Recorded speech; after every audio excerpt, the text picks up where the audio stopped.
Hello everyone. So today we are going to discuss the syllabus of food and dairy microbiology, which is MB336. So here we are going to see two credits. First one is dairy microbiology, second one is food microbiology.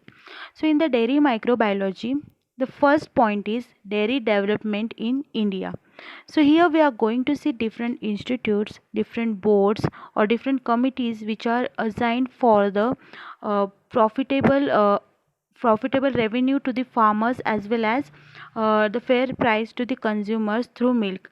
Like दोनों को भी profit होना चाहिए, consumer भी afford कर सके and the farmers can also afford to sell the milk. So this is all managed by the institutions like National Dairy Development Board (NDDB), then National Dairy Research Institute NDRI, Military Dairy Farm, Indian Dairy Corporation (IDC), Dairy Cooperatives, Milk Grid, Operation Flood. Then we are going to see milk chemistry and constituents. So here first one is definition and composition of milk. So milk is basically the liquid fluid which is nutrient rich and secreted by the mammary glands of the mammals. And in the milk composition we will see different constituents of milk like fats, proteins, even minerals, lactose, and what are their constitution, like how many percent is present in per liter of milk we are going to see. After that, types of milk. And here three types are given: skimmed, toned milk and homogenized milk. So in skim milk, which is fat free milk, then this toned milk where we add milk powder, which is skim milk powder, and water in the milk. That is why we called it as toned milk. Then homogenized means equal distribution. So here we will even the cream जो है जिसमें larger fat globules रहते हैं, we will particulate them into smaller size and हम उसको equally disperse कर देंगे milk में. That is why it is called as homogenized milk. Then concept of clean milk, like clean milk, how it is managed or how it is obtained, like healthy cow hai, and then we will make that milk which is obtained from the healthy cow or healthy animal. We will make it free from dust, dirt, even from the contaminated microorganisms, so that it is very much safe or it is not at all harmful to consume. So after that we are going to see the factors affecting the quality and quantity of milk. So two factors come under this criteria: physical and the environmental factors. So in the physical factors we are going to see the breed type or the even the what is the genetic constitution. These things come under the physical criteria. And in the environmental factors we will see what is the climate, then management, even what is the environment which is maintained over there. So this is all the things which comes under the concept of factors affecting the quality and the quantity of milk. After that we are going to see nutritive value of milk. That means how much nutrients, how like which nutrients are present in the milk, their amount and how they are beneficial to us. Then after that we are going to see physicochemical properties of milk. So here we are going to see like pH, temperature, viscosity, density. These are all the physical or the chemical factors of milk we are going to study in detail. After that we are going to see microbiology of milk. Microbiology basically means what are the different microorganisms which are present in the milk. For example, basically we know lactobacillus is present in milk, very common bacteria. Then the fermentation and spoilage of milk, which microorganism leads to the fermentation or the spoilage of milk, we are going to see. After that we are going to see milk borne diseases, like for example we have brucella, then foot and mouth disease, then there is TB. These are all the diseases which are caused by the like microbes which are present in the milk. Even this scarlet fever is there. So after that we are going to see preservation of milk by uh, pasteurization and its storage. So pasteurization basically is हम milk को higher temperature पे heat करेंगे, then we will lower the temperature down, like cool down the milk. सो इससे 99.9% pathogenic bacteria या फिर micro organism जो है milk में वो डेड हो जाते हैं. So that is the method which we use for the preservation. So basically three types of the pasteurization methods are used: LTH, HTST, UHT. So LTH means the low temperature holding, then HTST stands for high temperature short time, and UHT means ultra high temperature. After that we are going to see storage specification after pasteurization. So pasteurization होने के बाद how we are going to store that pasteurized milk from contamination, we are going to see. Then after that, phosphatase test and its significance. Here phosphatase test is performed to check whether the milk is properly pasteurized or not, or even the milk after pasteurization is having any type of contamination in it or not. So this is the significance of the phosphatase test. We are going to see the principle and how we are going to perform it in detail. So after that we are going to study microbial analysis of milk. Milk में कौन से pathogen micro organism है, और अगर है तो वो कौन से है, या फिर how to like detect which type of the disease causing microorganisms are present in the milk. We are going to study under this point. So first one is dye reduction test using the methylene blue and rizazurin dye. So these are the methods to check whether any type of the microbial contamination is present. So these two dyes are indicator dyes which we are going to use for the detection purpose. After that we are going to see total bacterial count. Here we will count the number of the micro bacteria which are present in the milk. अगर है pasteurisation के बाद भी milk में, या फिर pasteurisation के पहले भी अगर हमने चेक किया कि कौन से कितने अमाउंट में है, and after the pasteurisation we will check, we can compare it. Then third one is the Brucella ring test and test for mastitis. This two diseases are caused in the cow. So here Brucella for example, हम अगर Brucella का बताएं तो वहाँ पे एक blue colour dye use किया जाता है, जो एंटीजन को जो है वो ब्लू कलर डाई से कलर किया जाता है, and then that antigen is added in the milk. और अगर ब्लू कलर की रिंग फॉर्मेशन हो जाए अपर पार्ट में, then we can say that Brucella antibodies are present, cow is infected. Even mastitis test in that case is also performed, and the somatic cell count is also performed for detection of the any type of any type of the WBCs or the antibodies which are secreted by the cow.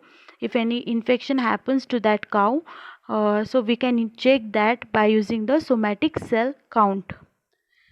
So after that we are going to see the second credit, which is food microbiology. So here first one is classification of food based on stability. So food कितने दिन तक उसके जो natural form में है without contamination store किया जा सकता है. We can classify the food based on that.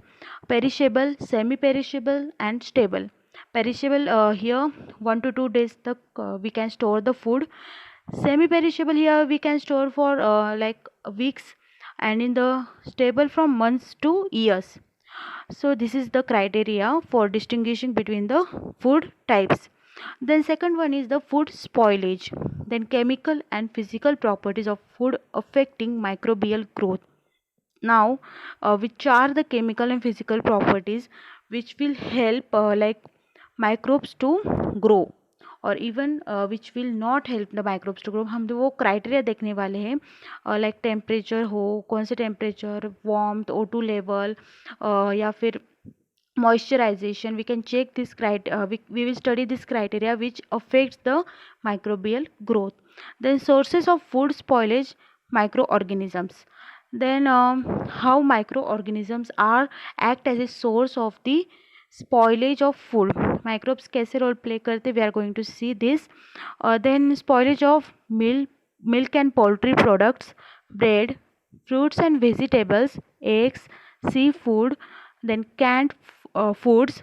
These are all the things we are going to study here, कि ये सब food जो है वो कैसे spoil होते हैं, कौन से microbes होते हैं जो generally इन सब को spoil करते हैं, we are going to see in detail. Then after that, food preservation. So first one is principle of food preservation. How we can preserve the food. Basically अगर हम देखें, then we preserve the food by freezing, by canning, by drying, sun drying method we commonly use, even radiations are used. So this how the food can be preserved, we are going to see in this particular point. After that, thermal destruction of bacteria, use of low and high temperature. Now here freezing एक basic example है for this criteria, how the freezing is going to help for food preservation and even high temperature. Sometimes we sun dry, sometimes we dehydrate the food to preserve it for longer period of time. We are going to study in the detail. Then determination of TDP, TDT, DF and SAID values. So ये जो सब है, like TDP है thermal dead point, TDH is thermal dead time. So ये सब criteria हम like different food के लिए कौन से जो particular temperatures है, जिस टेम्परेचर पे या फिर जिस टाइम में हम माइक्रोब्स को किल कर सकते हैं जो फूड को स्पॉइल करे. So these are all the things we are going to study. Then use of the chemical and antibiotics in the food preservation canning. So कभी कभी हम एंटीबायोटिक्स यानी या फिर प्रिजर्वेटिव, केमिकल प्रिजर्वेटिव्स यूज़ करते हैं, लाइक बेंजोएट सॉल्ट हो या फिर बेंजोइक एसिड्स हो. Sometimes we even use like in the pickle we use salt, even in the jam jellies we use sugar. These are all kinds of preservatives only. Then fifth one is the canning. Canning is also the procedure which we are going to use for the food preservation. So now in the F point we are going to see dehydration. Dehydration means removal of water. अगर moisturisation remove किया जाए then food जो है वो ज़्यादा दिन तक preserve हो पाता है.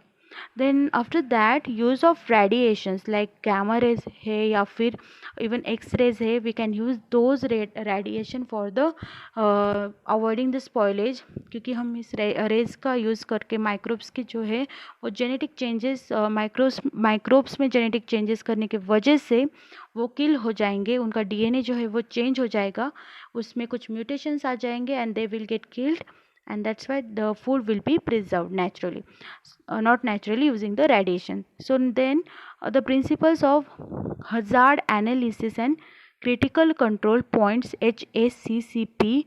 so ये जो particular point control point जो बताया गया है, it is a committee which is assigned to assure the food quality.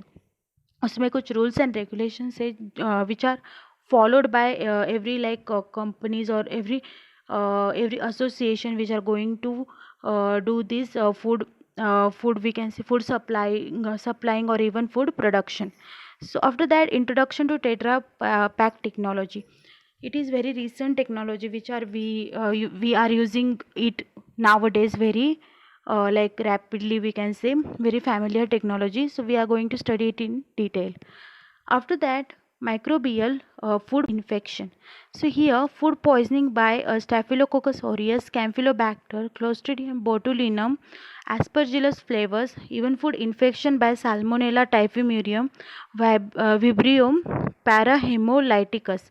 We are going to study it in detail, like how these microbes cause the food poisoning or the food infection. After that, we are going to see fermented food. Its definition and types, like fermented food which are formed by the fermentation process. So the fermentation, as we all know, it is the formation of the carbohydrate or the acid, organic acid from the microorganisms, then from the microorganisms in the anaerobic conditions, and the foods which are formed by this process are called as the fermented food. So we are going to study different types of the fermented food, like common example we know idli, then there is this dosa, and then there is curd, yogurt. These are all the food, fermented food. Then how these fermented food are very useful to mankind. Probiotics is very common example how they are used to maintain the gut flora. वो जो है harmful microbes को eliminate करते हैं, probiotic, इसलिए हम use कर सकते हैं. सो likewise many other fermented food can be use as the aid to human. Then we have the fermentation of idli batter or the butter. So we are going to see how the fermentation of idli batter takes place in detail in this particular point.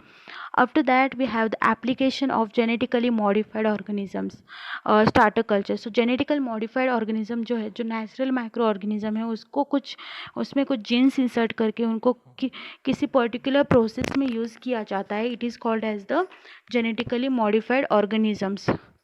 सो इसमें हम starter cultures कैसे develop करने वो देखेंगे. Then genetically modified food grade biopreservatives, recombinant dairy enzymes. So now how these GM organisms are used for like biopreservatives develop करने के लिए कैसे हम यूज़ कर सकते हैं. Even the enzymes and proteins develop करने के लिए हम कैसे इन GM माइक्रो ऑर्गेनिजम्स को यूज़ कर सकते हैं. We are going to study it in the detail. After that we are going to see food sanitation and regulation. So food sanitation means these are the principles which are we are going to use to maintain the quality and the quality of the food. And in the regulation are the rules which are included for the trading purpose, even sales purpose, and even consumption purpose of the food. So these things we are going to study in the detail in our next lecture. We will start with our dairy microbiology. Thank you.